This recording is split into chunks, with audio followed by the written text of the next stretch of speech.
Eu me chamo Sara Biava, sou pregadora da Palavra de Deus com muito orgulho. É chamado, né? Não é escolha. Sou consultora de negócios, professora universitária em curso de pós-graduação. E a semana passada foi editado o último livro que eu escrevi, chamado Reino de Deus. E em oração esses dias, Deus me pediu que eu fizesse algumas mensagens do livro. Então, eis-me aqui, né? Eu quero falar sobre o Reino de Deus. Bem, o Reino de Deus tem o Rei, que é o Rei da Glória, o Senhor dos Exércitos, o Rei dos Reis, né? Tem os herdeiros, que são os filhos de Deus, e tem herança para os filhos obedientes, hein?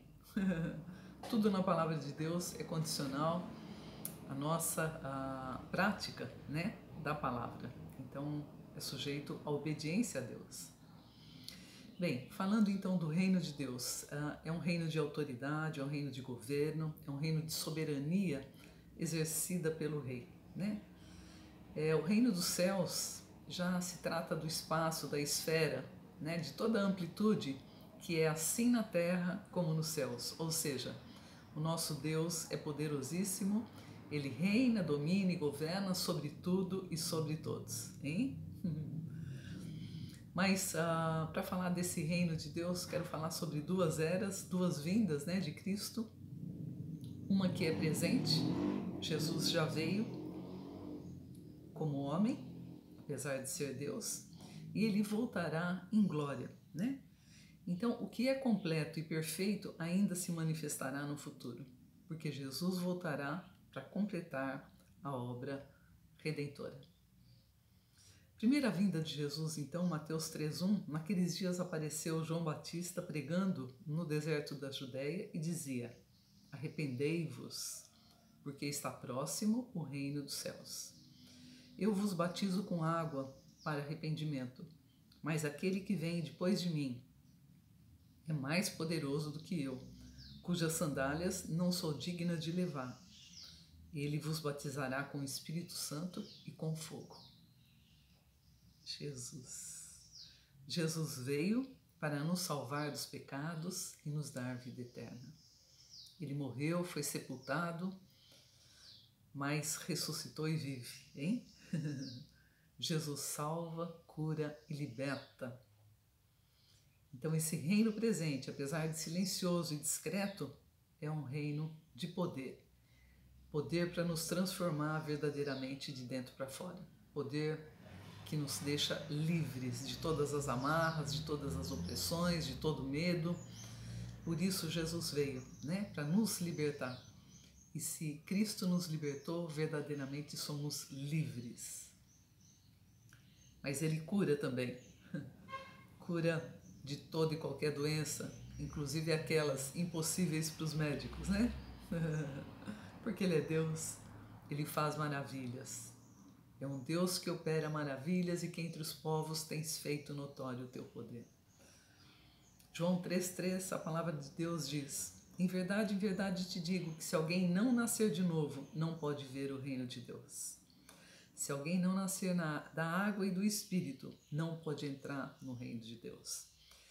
Então, para ser filho de Deus, né? Para tornar-se filho de Deus, para ser um herdeiro de Deus e cordeiro em Cristo Jesus, é necessário nascer de novo. E como isso acontece? Romanos 10:9. Se com tua boca confessares ao Senhor Jesus e em teu coração creres que Deus o ressuscitou dos mortos, serás salvo. A decisão é pessoal.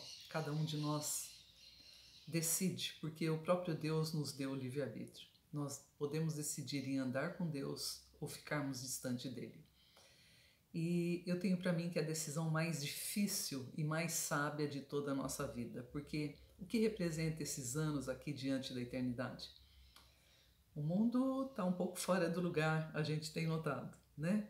Mas a eternidade é real, porque o mundo espiritual é real. Deus, apesar de invisível, é real. Então, qual é a tua decisão? Se você quiser tornar-se nesse momento um filho de Deus, o caminho é o arrependimento e o reconhecimento de que Jesus salva. Então você pode declarar comigo: Senhor, eu me arrependo dos pecados que cometi. Reconheço que Tu és o Deus que veio para me salvar e me dar a vida eterna. Espírito Santo, eu abro o meu coração agora para que Tu entres e faça morada na minha vida. Nós somos um ser espiritual, temos uma alma e um corpo. Então, nesse momento, através dessa oração, o nosso espírito é recriado. O nosso nome fica sendo escrito no livro da vida. E nos céus, os anjos fazem festa por você que acaba de nascer de novo. E você que já é cristão, nesse tempo de tanta luta, de tanta dificuldade, repete comigo: Senhor, eu renovo a minha aliança de sangue contigo. Vem sobre mim, Senhor, como só Tu podes. Deus, né? Só Deus na nossa vida, e tudo pela fé. Então esse processo de transformação passa por uma luta interior. Que processo é esse? No momento em que nós fazemos essa confissão, que nós nascemos de novo, que nos tornamos um ser espiritual, nós precisamos começar a nossa corrida pela santidade. Nos afastarmos de tudo aquilo que nos distancia de Deus, obras da carne, e nos entregarmos à vida espiritual. Nos assemelharmos, nos conformarmos a Cristo a cada dia da nossa vida. Então, Gálatas 16:26 diz assim: digo, porém, andai em espírito, e não cumprireis a concupiscência da carne, porque a carne cobiça contra o espírito contra a carne, e estes opõem-se um ao outro, para que não façais o que quereis. Mas, se sois guiados pelo Espírito, não estais debaixo da lei, porque as obras da carne são manifestas. Eu vou fazer aqui um agrupamento de pecados, ainda vão faltar bastante, né? Mas parece que são os mais... os que mais incorrem aí no dia a dia, né? Por isso o escritor, a Epístola de Gálatas, fez essa separação de pecados. Eu oro a Deus para que, enquanto eu vá ministrando aqui, o Espírito Santo possa tocar o teu coração, evidenciar aquilo que você ainda tem dificuldade, porque todos nós somos imperfeitos. E isso aqui não é para a glória de homem nenhum, mas para a glória de Deus, a nossa transformação. Então, o que mais importa é você, de fato, reconhecer naquilo que não está bom em você, se arrepender diante de Deus e viver uma vida de liberdade, né? Uma vida no Espírito, uma vida sobrenatural, que é tão gostoso. Então, prostituição e imoralidade, todo tipo de perversão sexual, pornografia, sexo antes do casamento, homossexualismo, incesto. E hoje parece que esses pecados todos são tão comuns aí na sociedade, né? Todo mundo aceitando tudo, meninas jovens já com tantos namorados, né? E o que mais nos ajuda, depois que a gente acaba tendo a idade que eu tenho hoje, é uma vida de temor a Deus. É isso que nos faz nos distanciar do pecado e nos aproximar de Deus cada dia mais, né? Temer a Deus, reconhecer a existência dele e entender que com ele, tudo que ele deixou para nós através da Bíblia, todo esse legado, né? Esses livros todos, essa biblioteca maravilhosa de 66 livros, tudo fala de conduta, de vida, e mostra com clareza o que é bom e o que é ruim. Então, e mais do que tudo, bondoso como ele é, nos dá o livre-arbítrio, né? Impureza de pensamentos ou ações, desejos não naturais, lascívia, devassidão, libertinagem, despreocupada ausência, né, de vergonha. Parece que a consciência vai se apagando, né? Desejos e ações indecentes. Veja o que aconteceu nas nossas escolas, universidades, infelizmente, né? Porque ao invés de liberdade foi confundido com libertinagem, então uma devassidão, né? Uma coisa descomedida, sem limites. Idolatria, adoração a deuses falsos, né? Só a Índia tem mais de 300 milhões de deuses falsos. O catolicismo, que é uma religião mundial, com tantos santos que Deus abomina, né? Deus diz que a imagem é feita por mãos de homens que têm boca, mas não falam, olhos, mas não veem, ouvidos, mas não ouvem.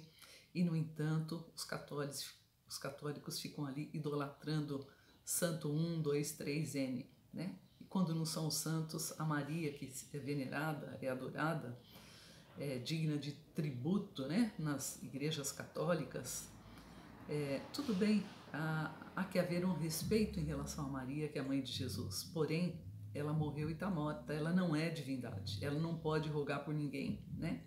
Só Jesus, que está sentado à direita de Deus Pai, que roga por nós, intercede por nós e que fez a ponte para nos aproximar de Deus. Idolatria também de dinheiro, de prazer, de relacionamento, enfim. E as feitiçarias presentes em toda sorte de espiritismo, né? Desde o kardecismo até a candomblé, e magia negra, e feitiçaria, enfim, tantas coisas aí ocultas, né? Do ocultismo.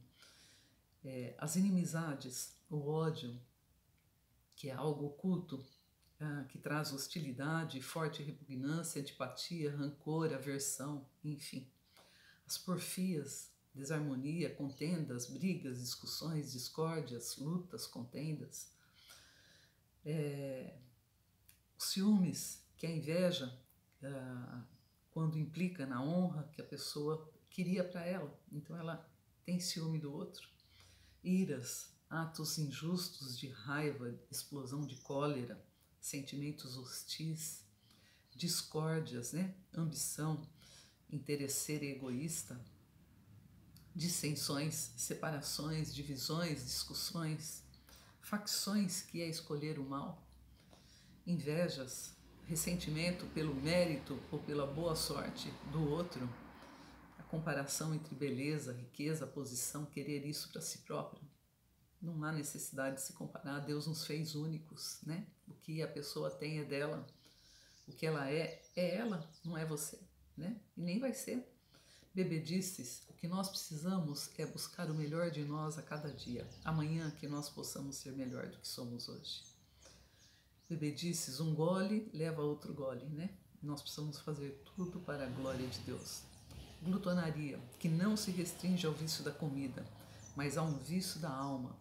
Todo excesso, a bebedice, inclusive, é tido como glutonaria. A bebedeira, o embriagar-se, que é excessivo, né? Gálatas 5:21 diz, então, os que tais coisas praticam não herdarão o reino de Deus. Ou seja, a pessoa não vai conseguir ir para o céu, ela vai para o inferno, vai queimar no fogo ardente o restante da eternidade. Estou fazendo aqui tudo a verdade muito rasgada, né? Muito clara, para que haja entendimento e libertação. Então, fora esses pecados, tem tantos outros ainda, em Romanos, em Êxodo, em Efésios, né? São outros livros que trazem também outros tipos de pecado. Êxodo fala ali dos 10 mandamentos, a cobiça, o roubo, o adultério, né? Enfim, e tantos outros. O orgulho, que é um pecado horrível, a arrogância, a altivez, a prepotência, a arrogância, né? Isso tudo nos separa de Deus. Então nós precisamos buscar nos desvencilhar de tudo isso, né? Do pecado que tenazmente nos arrodeia, né? Está ali na epístola aos Hebreus, na carta aos Hebreus. E um abismo chama outro abismo, a palavra de Deus diz. Então hoje se faz um pecado, amanhã aumenta e vai aumentando até que se perde totalmente a consciência do pecado e passa a achar tudo normal, natural, como se você tivesse direito a levar uma vida de libertinagem, né? Não, Deus nos chamou para que sejamos livres. Jesus morreu a morte de cruz em nosso lugar para nos libertar do pecado, para termos uma vida de liberdade, de escolhas. Bem, nós precisamos tomar cuidado com as pessoas com quem convivemos, na cidade onde moramos, onde estamos, porque o reino espiritual é real. E há companhias e lugares que nos puxam para cima, para Deus, enquanto que outros nos enterram a cada dia. O convívio com pessoas briguentas, iradas, descontroladas, cidades cheias da infestação da idolatria, isso tudo nos põe para baixo, porque a esfera espiritual é real e ela ou é aberta ou é pesada e recai sobre nós. Então todo e qualquer cuidado com contaminação é pouco, né? Bem, com toda essa consciência agora, aproveite esse momento para se arrepender diante de Deus, porque Ele é poderoso para perdoar os nossos pecados e nos dar uma nova oportunidade de acerto. Quando Jesus passou e vendo ali Maria Madalena sendo apedrejada, Ele parou tudo e disse: quem não tem pecado que atire a primeira pedra, né? Para ser apedrejada, porque ela havia cometido prostituição, adultério, enfim. E ninguém atirou pedra nenhuma, porque somos todos imperfeitos. Nós dependemos de Deus, nós precisamos dele para sermos uma pessoa melhor. Essa é a verdade. Desde a criação do mundo, né? Quando o pecado entrou através da queda de Adão e Eva, nós nascemos do pecado. Em pecado nos concebeu a nossa mãe, declarou o salmista. Então nós precisamos, através dessa confissão, ter o nosso espírito recriado e passar a ter uma vida em santidade. A responsabilidade é pessoal, né? A decisão é pessoal, a responsabilidade é pessoal, Deus nos deu livre-arbítrio. Mas nós precisamos nos apropriar. Nós vivemos na era da graça, dependentes do que Jesus já fez na cruz. Mas no mundo espiritual nada acontece automaticamente. Quem não crê na obra redentora da cruz e dela não se apropria como sendo sua, pessoal, e não confessa o seu pecado, não pode ser perdoado. Olha que sério, né? Tudo pela fé.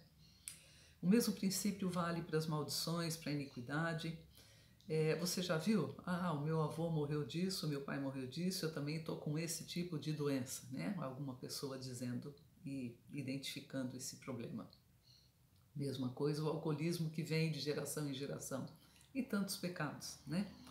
Se os pecados dos pais não forem tratados, confessados e arrependidos, poderão trazer dificuldades, impedimentos, amarrações e enfermidades, exílio, bancarrota, miséria, confusão, olha só. E a pessoa, né, passa ano e ela fica naquela mesmice, uma vida de fracasso, uma vida de assolação, uma vida de dificuldades. Esses pecados são apenas evidências externas de hábitos, costumes, convivências. Vou exemplificar que um idólatra que vem a Cristo e deixa de beber, mas ele não trata a raiz da dor que o levou à bebedice, né? A raiz de rancor, de mágoa, de ressentimento, enfim, ou mesmo de rebelião, que o conduzir a fugir da realidade, porque é uma fuga, né? O alcoolismo é uma fuga. Então, o poder da iniquidade por trás do pecado poderá arrastar esse homem a outras formas de evasões pecaminosas. No coração desse homem estará gravado: tenho que fugir, não suporto essa dor. É fuga, né? Então ele poderá cair numa vida cheia de mentiras e buscar a fuga através do adultério, da pornografia, enfim. Jesus cura doenças físicas e cura a nossa alma. Ele é o bálsamo de Gileade. Então esse homem, esse alcoólatra, esse exemplo que eu estou dando aqui, ele creu que foi livre do álcool. Mas na realidade ele apenas podou o pecado visível, mas nunca foi a raiz do problema. Então o pecado é tão somente, olha que clareza, os galhos, o exterior de uma grande árvore que vem crescendo e se robustecendo de geração em geração. A iniquidade é a verdadeira raiz, onde surge todo o mal em nós. E é ali onde devemos lançar o machado, extirpar, né? A grande maioria dos crentes confessa seus pecados a Deus, mas jamais pede que Ele apague as suas iniquidades. Então reconheça agora os obstáculos que estão impedindo a maior manifestação da vida e da glória de Deus em sua vida e ore a Deus. Deus pode perdoar pecados, apagar iniquidades. Gálatas 5:22 diz: mas o fruto do Espírito é amor, alegria, paz, bondade, benignidade, longanimidade, fé, mansidão e domínio próprio.